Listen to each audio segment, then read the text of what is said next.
Hello students, हम लोग शुरू कर रहे हैं नया अध्याय जिसका नाम है अमेरिका की विदेश नीति। विदेश नीति की सीरीज में से पहले से कुछ कम विदेश नीतियां हो गई हैं।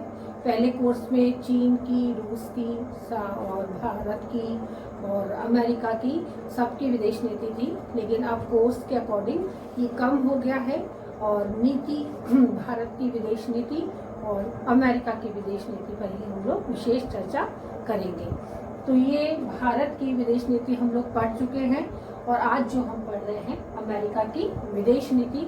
तो हमें ज्ञात है कि अमेरिका विश्व की महानतम एकमात्र महाशक्ति बन चुका है। द्वितीय विश्व युद्ध के पश्चात जहां विश्व द्विध्रुवीय बन चुका था, जहां पर एक महाशक्ति अमेरिका थी और द्वितीय महाशक्ति सोवियत संघ थी।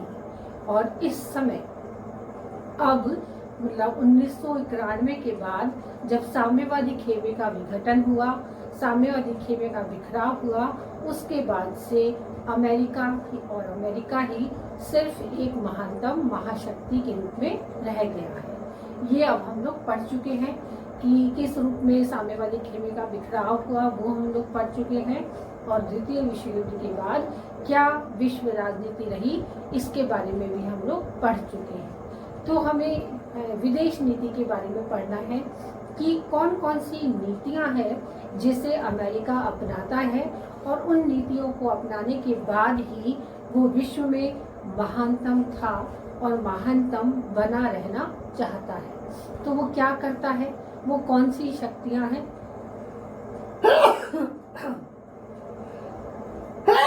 वो कौन सी नीतियां हैं जिसकी वजह से ये विश्व की महानतम शक्ति बना हुआ है, उसके बारे में हम पढ़ेंगे। तो अमेरिका के बारे में हम सब जानते हैं कि विश्व की एक महानतम शक्ति है अमेरिका और विश्व राजनीति के संचालन व नियंत्रण में इसकी शक्ति की भूमिका भी अहम भूमिका में है। अमेरिकी विदेश नीति प्रतियोगी उद्देश्यों एवं दबावों का एक दर्पण है। क्या है अमेरिका में विदेश नीति जो उसकी है वो कैसी है? प्रतियोगी विदेश नीति है। उसके उद्देश्य निश्चित हैं और दबाव बनाने का भी वो एक दर्पण कहा जा सकता है। यह राष्ट्रीय स्वार्थ और अव्यवहारिक आदर्शवाद का एक विचित्र मिश्रण है। द्वितीय महायुद्ध की समाप्ति के समय अणुशक्ति पर केवल अमेरिका का एकाधिकार था तथा उसके पास आधुनिक प्रौद्योगिकी का ज्ञान प्रचुर मात्रा में उपलब्ध था। पश्चिमी यूरोप के देश अपनी जर्जर अर्थव्यवस्था को पुनः निर्मित करने के लिए अमेरिका की आर्थिक सहायता पर निर्भर थे। अतः ये नवोदित स्वतंत्र राष्ट्र अमेरिका के अंतर्राष्ट्रीय राजनीति के क्षेत्र में अनुचर बन गए और विश्व की स्थिरता और शांति के लिए दोनों महाशक्तियों का सहयोग अपेक्षित था, किंतु विरोधी विचारधारा के कारण यह संभव न हो सका। हमें ज्ञात है कि अमेरिका जो था, अमेरिका और सोवियत संघ द्वितीय विश्व युद्ध के बाद दो महाशक्तियां बन चुके थे, लेकिन अमेरिका की जो नीति रही है वो प्रतियोगिता की नीति रही है कि वो हमेशा से ही एक प्रतियोगिता और दबाव और महाशक्ति का प्रदर्शन करता आया है। इसलिए उसका दर्पण ये तीनों चीजें ही रही है। अमेरिका और सोवियत संघ विश्व शांति के लिए एक दूसरे को समन्वित करें, एक दूसरे के प्रयासों को सराहें और एक दूसरे को शक्ति या सबल प्रदान करके विश्व में शांति बनाए रखना अपेक्षित था। लेकिन सोवियत संघ और अमेरिका की विदेश नीतियों में सैद्धांतिक मतभेद होने के कारण ये संभव नहीं हो सका। तो अमेरिका की विदेश नीतियों पे जब हम प्रकाश डालते हैं तो उसकी विदेश नीति का पहला पॉइंट आता है साम्यवाद का विरोधी। कि हम जानते हैं कि अमेरिका सोवियत संघ का सैद्धांतिक रूप से विरोधी था और उसने खुलकर इसका प्रचार प्रसार भी किया कि वो अमेरिका जो है वो सोवियत संघ का विस्तार आगे करना नहीं चाहता है। तो किस रूप में सोवियत संघ का विरोधी वो बन के रहा और विश्व व्यवस्था में किस रूप में पश्चिमी यूरोप के राष्ट्र जो थे वो आर्थिक नीतियों की वजह से, जो आर्थिक नीतियां थी, अमेरिका एक महाशक्ति के साथ साथ एक अर्थव्यवस्था में भी शक्तिशाली राष्ट्र है और पश्चिमी यूरोप की अर्थव्यवस्था पूर्ण रूप से जर्जर अर्थव्यवस्था को दर्शाती है। तो उस जर्जर अर्थव्यवस्था की वजह से ही ये पश्चिमी यूरोप के जो नवोदित स्वतंत्र राष्ट्र थे वो अमेरिका के अनुचर बन गए। अमेरिका इन राष्ट्रों को आर्थिक सहायता देता था और उस आर्थिक सहायता के बदले वे उसके सेवक बन गए, सहयोगी न होकर सेवक के रूप में वो विश्व राजनीति में उभर कर सामने आए। तो क्या है अमेरिका का साम्यवादी विरोधी विचारधारा, किस रूप में अमेरिका उसे कार्य रूप देता है। तो अमेरिका की विदेश नीति को यदि हम देखते हैं तो संयुक्त राज्य अमेरिका की विदेश नीति वहाँ के निवासियों, उनके चरित्र, उनकी महत्वाकांक्षाओं व अंतर्राष्ट्रीयता के प्रति उनकी प्रतिक्रियाओं तथा तत्कालीन राष्ट्रपति व कांग्रेस के संयुक्त प्रभाव पर आधारित है। द्वितीय विश्व युद्ध के बाद अमेरिकी विदेश नीति का प्रमुख विशेषता उसकी रही साम्यवाद का विरोध। तो अमेरिकी विदेश नीति की यह प्रमुख विशेषता साम्यवाद का अवरोध बनने की रही है। अतः इस काल में अमेरिकी विदेश नीति के स्वरूप ये थे। नंबर 1, द्विपक्षीय बहुपक्षीय संधि या समझौते या सैनिक संगठन बनाना। दूसरी थी विदेशों में सैनिक अड्डों की स्थापना करना। तीसरा, हथियारों की होड़। नंबर 4, औद्योगिक प्रौद्योगिकी का निर्यात। नंबर 5, आर्थिक व सैनिक सहायता करना। और नंबर 6, परमाणु अस्त्रों का विस्तार करना। अर्थात जहाँ जहाँ साम्यवाद दबाव बनाने का कार्य करता था वहीं अमेरिका प्रति दबाव के रूप में वहाँ खड़ा हो जाता था। तो हम देख रहे हैं किस रूप में साम्यवाद का विरोधी बना अमेरिका। तो अमेरिका चाहता था कि जहाँ जहाँ अमेरिका साम्यवाद का दबाव देखता था वहीं प्रति दबाव के रूप में अमेरिका वहाँ आके खड़ा हो जाता था और नवोदित स्वतंत्र राष्ट्रों से बहुपक्षीय संधियां, द्विपक्षीय संधियां या बहुपक्षीय संधियां करता था और सैनिक अड्डे बनाने के लिए हमेशा तत्पर रहता था। विदेशी भूमि पर सैनिक अड्डे बनाने के लिए तत्पर रहा। हथियारों की होड़ उसने वहाँ लगा रखी थी कि हथियारों की होड़ में भी वो कहीं पीछे नहीं छूट रहा था। और परमाणु की जो शक्ति थी अमेरिका के पास, उससे वो और अधिक शक्तिशाली बनता चला जा रहा था। और इसी रूप में जहाँ कहीं भी वो देखता था कि साम्यवाद दबाव बना रहा है या अपने फैलाव की कोशिश कर रहा है, वही वो प्रति दबाव के रूप में वहाँ आके उपस्थित हो जाता। दूसरा है सैनिक संधियों की नीति। हमें ज्ञात है कि अमेरिका महाशक्ति है और अर्थव्यवस्था की दृष्टि से भी वो काफ़ी समृद्ध है। नवोदित स्वतंत्र राष्ट्र जो द्वितीय विश्व युद्ध के बाद अपनी जर्जर आर्थिक व्यवस्था को लेकर काफ़ी परेशान थे और उन्हें अपने राष्ट्र को बेहतर तरीके से चलाने में कई सारी समस्याओं का सामना करना पड़ रहा था, जिसमें अर्थ मुख्य है।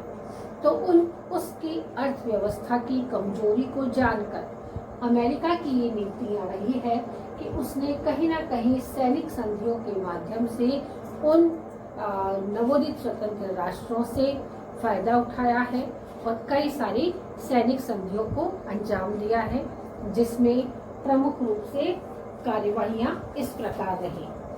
अमेरिका ने साम्यवाद के परिरोधन पर अमेरिकी प्रभाव को बढ़ाने हेतु कई सारी द्विपक्षीय और बहुपक्षीय संधियां या समझौते की नीतियों को अपनाया है। ताकि अमेरिका अधिक सुरक्षित व सैनिक शस्त्रों से सदैव परिपूर्ण बना रहे।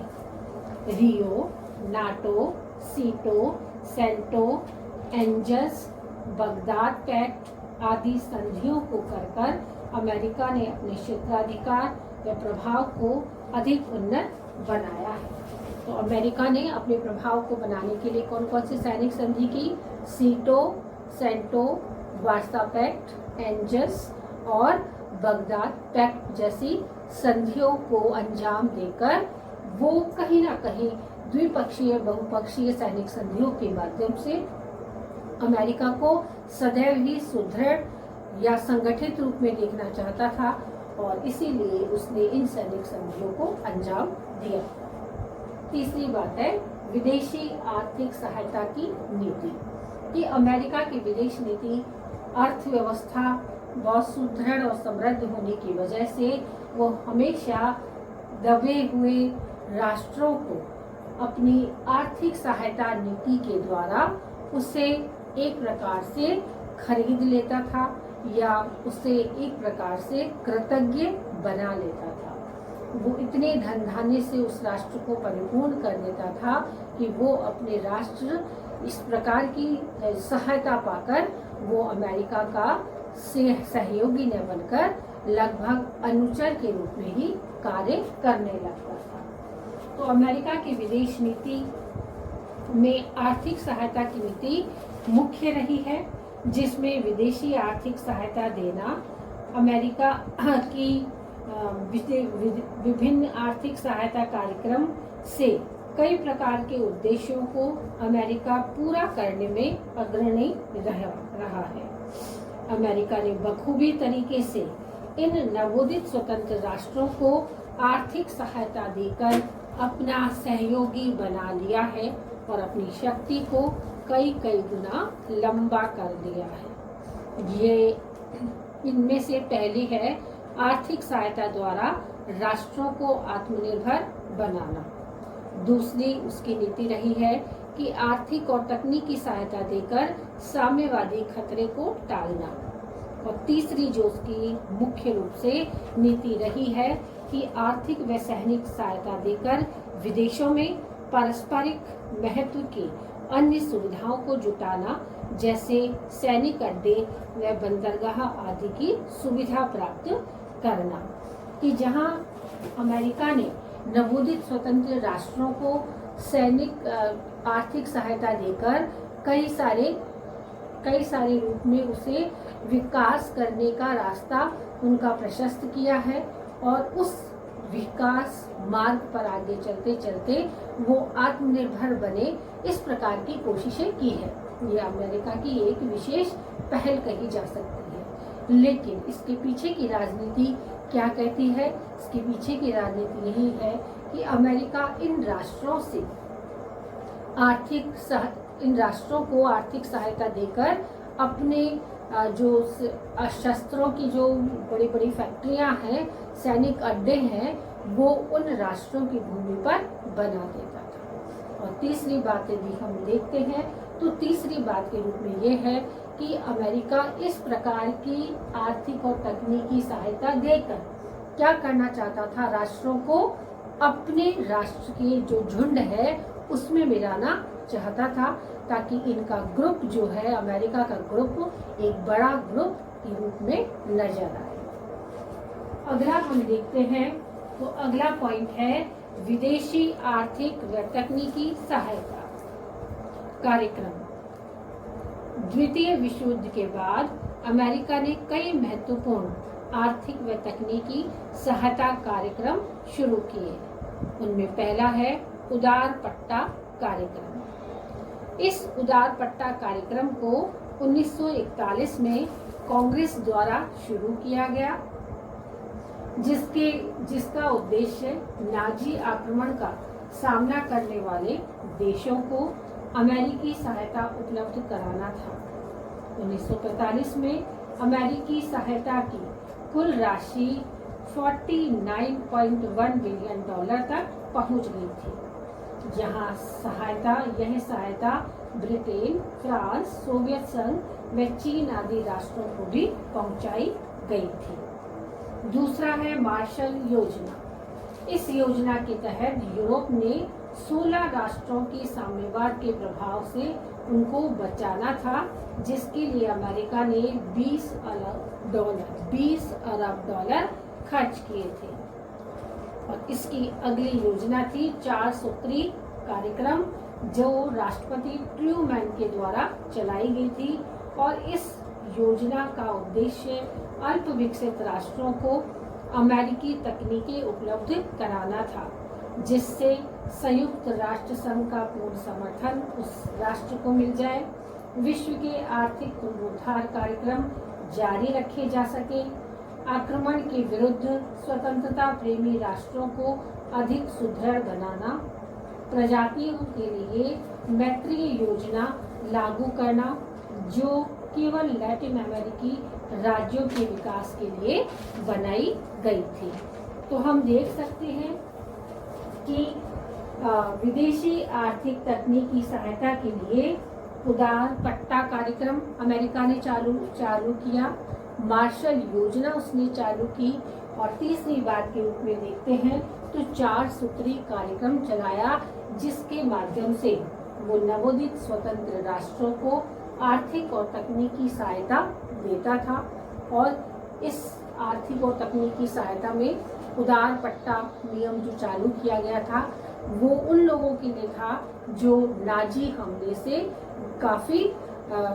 काफ़ी उसका प्रभाव पड़ा था और उन राष्ट्रों की अर्थव्यवस्था काफ़ी डगमगा चुकी थी। और इसमें 49.1 बिलियन डॉलर जो था अमेरिका ने खर्च किए थे। दूसरा हम देखते हैं तो मार्शल योजना के तहत द्वितीय विश्व युद्ध में जो अर्थव्यवस्था से कमजोर राष्ट्र थे, उन्हें आर्थिक सहायता देकर अमेरिका ने उन्हें आत्मनिर्भर बनाने का बीड़ा उठाया था। और तीसरा 4 सूत्रीय कार्यक्रम के द्वारा जो भी आर्थिक सहायता अमेरिका उन राष्ट्रों को दे सकता था जो गरीब थे, अल्प विकसित थे और विकास करने की कोशिश में लगे रहते थे, उन्हें तकनीकी सहायता भी पहुंचाकर अमेरिका ने कहीं ना कहीं अपनी समृद्धि का और अपनी विदेश नीति का प्रचार प्रसार किया है।